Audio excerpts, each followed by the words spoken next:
On November 16th and 17th, sixth graders at Wellwood Middle School hosted engineers from Feldmeier Equipment. Students were tasked with designing vessels that could withstand a simulated earthquake.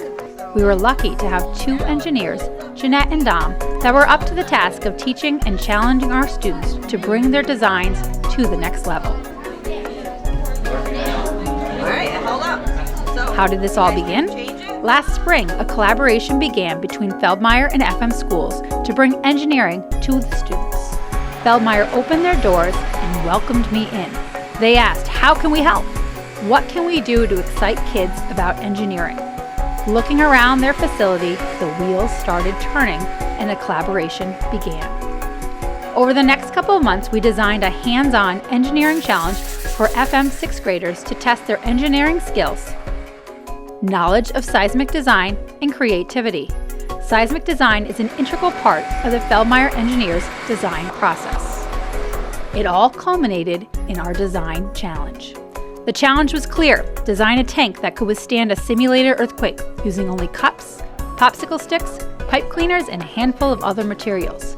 Tanks were then graded based on a formula, considering things like the weight of the structure, or the amount of product held, the leg height, and the strength of the seismic event it could withstand.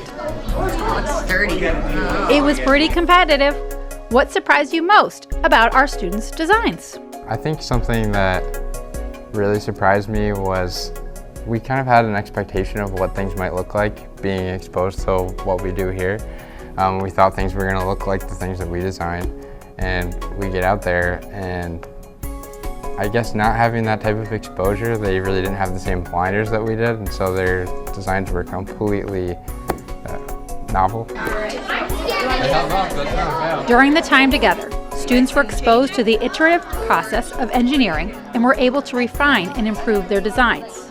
The way that they all tackled the problem, the fact that they got to see how many different ways there were to solve one simple problem. That there's no right or wrong answer, there's multiple solutions. That they have the chance to go back and modify their designs to where they're not afraid to fail, that it helps build confidence and perseverance. By bringing engineers into the classroom, students were given real-time advice and access to engineers. FM is hugely thankful for Feldmeier's commitment to education, sharing their expertise, passion, and time. Next up, Eagle Hill in the spring. Get ready, sixth grade scientists and future engineers.